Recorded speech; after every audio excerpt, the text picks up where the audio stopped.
Before we even feel hunger pangs or decide what to eat, our gut has already started the conversation.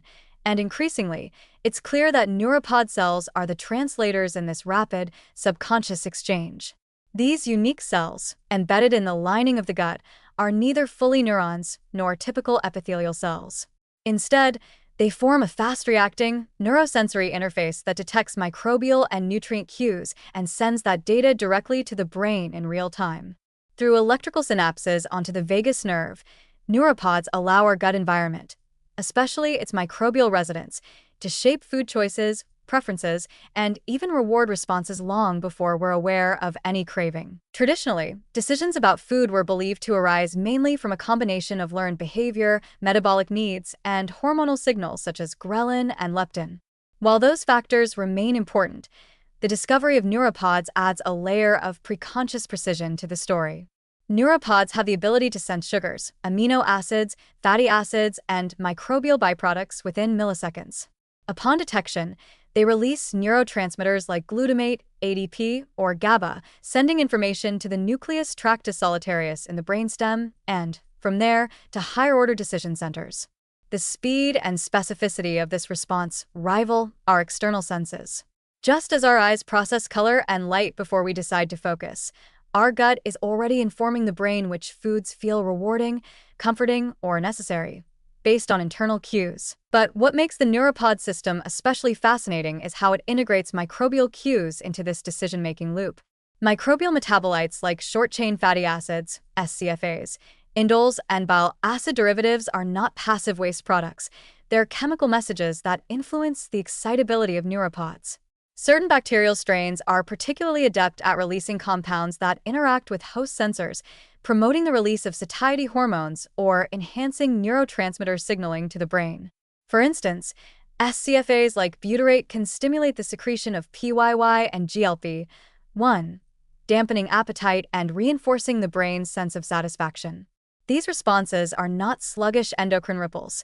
When channeled through neuropods, they become real-time neural events, meaning that what your microbes are doing at lunch can change how you feel about dinner. Some bacterial cues may even sway our perception of reward. There is emerging evidence that microbial metabolites influence dopaminergic circuits, the same systems activated by palatable foods, drugs, and social interaction. Neuropods provide a fast track for these signals to engage the vagus nerve and access brain areas involved in motivation and reinforcement, like the ventral tegmental area and nucleus accumbens. This implies that gut microbes, through their interaction with neuropods, may partially shape our inclination towards sweet, salty, or fatty foods, not by altering conscious thought, but by quietly shifting the neurochemical backdrop of craving and reward. This could help explain why certain people have persistent cravings or food aversions even in the absence of nutritional need. This system also appears to be adaptive and plastic. The sensitivity of neuropods can shift based on dietary history, microbial diversity, inflammation, and even stress levels. A high-sugar diet, for instance, may desensitize certain nutrient sensors, while dysbiosis, an imbalance in the microbiome, can distort microbial signaling, leading to blunted satiety, exaggerated cravings, or even disrupted circadian eating patterns. In this context, our eating behavior becomes not just a matter of willpower or choice, but the reflection of a hidden dialogue between our gut's microbial ecosystem and its finely wired sensory gatekeepers. The role of preference learning is particularly compelling. Studies in rodents show that animals can rapidly develop a preference for caloric sugar over non-caloric sweeteners, even when both taste identical. This ability is mediated not by taste receptors on the tongue, but by gut neuropods detecting glucose and signaling through the vagus nerve to reward centers. In other words, the gut can tell the brain which food has calories, reinforcing consumption of the more energy-dense option, even in the absence of flavor differences. This discovery rewrites our assumptions about food choice, suggesting that much of what we like is shaped by how our gut senses and values what we've already eaten. Understanding this neuropod microbrain axis opens powerful new doors for both clinical and everyday applications.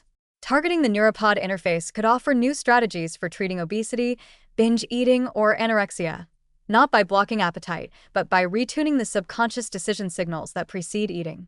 Enhancing gut microbial diversity through prebiotics, probiotics, and fermented foods may shift neuropod activation patterns toward healthier food preferences.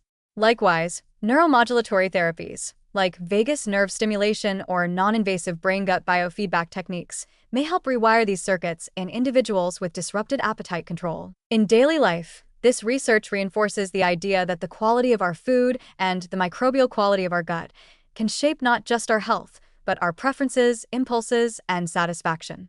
What we eat literally alters the sensory environment of our gut, which in turn alters how we experience food itself.